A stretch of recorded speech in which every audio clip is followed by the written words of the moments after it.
sujets sur lesquels la musique aussi est très importante.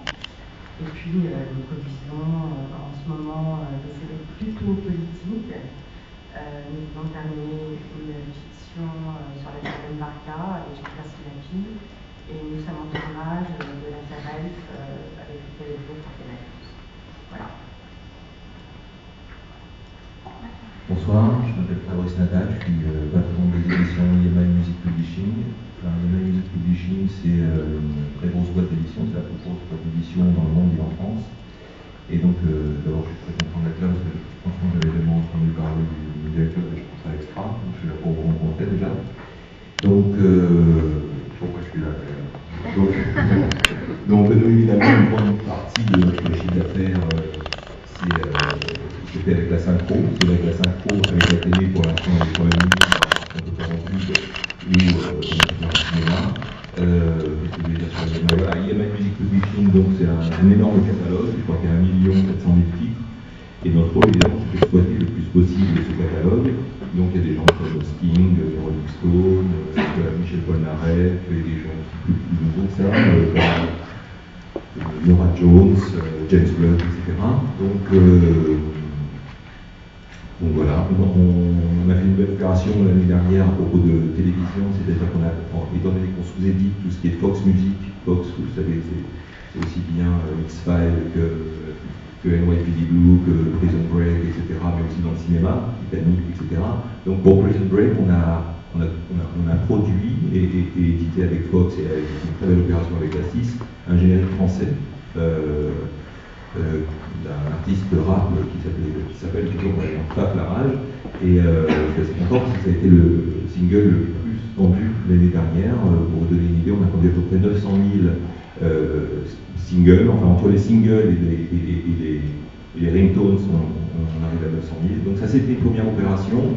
Et c'est vrai que depuis, on a été contacté par pas mal de gens et on a envie évidemment de sortir un peu du rôle de la synchro qui consiste en gros à clearer un certain nombre de titres que vous nous demandez.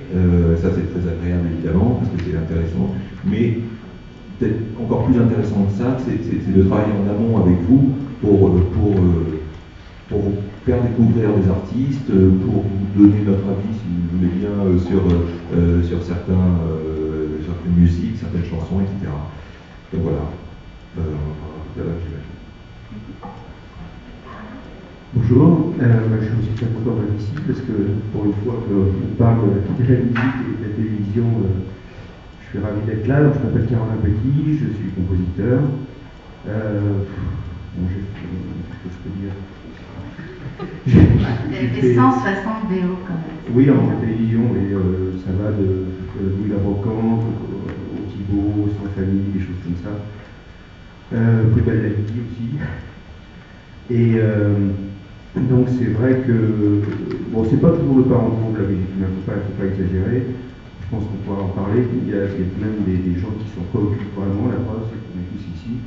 Donc j'espère que je pourrai répondre à vos questions. Merci. Alors peut-être d'abord Pierre-Marie, vous pouvez nous faire un petit état pour que tout le monde sache bien la différence qu'on comprenne entre l'utilisation de musique préexistante, l'utilisation de musique originale, si vous pouvez nous décrire un petit peu l'existence, et plus particulièrement dédiée à la télévision, parce qu'il y a des problématiques, on va parler peut-être un exposé très rapide si ça nous ennuie le terrain, peut-être certaines problématiques propres à la télévision qui risquent de se développer au détriment des uns ou des autres. Il y a grosso modo 2 types de musique. Alors, le terme de musique est un terme juridique, et on verra ce que ça renferme.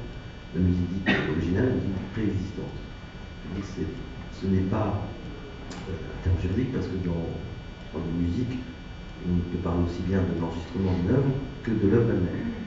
Et ce distinguo entre l'enregistrement d'une œuvre et l'œuvre elle-même, ça s'appelle là juridiquement, et donc de manière barbare, le phonogramme et l'œuvre musicale elle-même, va donc induire en matière de musique préexistante 2 types d'interlocuteurs quand on va contacter pour la synchronisation, à savoir d'un côté l'éditeur de musique, honorablement représenté ici par Fabrice Nataf, et les producteurs photographiques, également honorablement représentés ici par vous, même si vous Je suis avez, le seul à avoir même des si, casquettes. même si vous avez l'air d'espèce de casquette.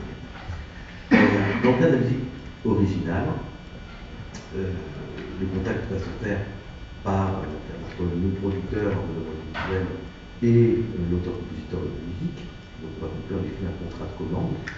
Il va être fixé le montant, la prix du commande, ce qui est la rémunération de son travail tant qu'il passe.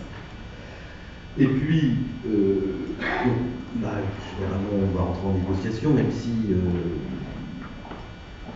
donc, je pense qu'on entrera de plus en plus en négociation. C'est effectivement la télévision, les producteurs audiovisuels de télévision dégagent des budgets de plus en plus importants.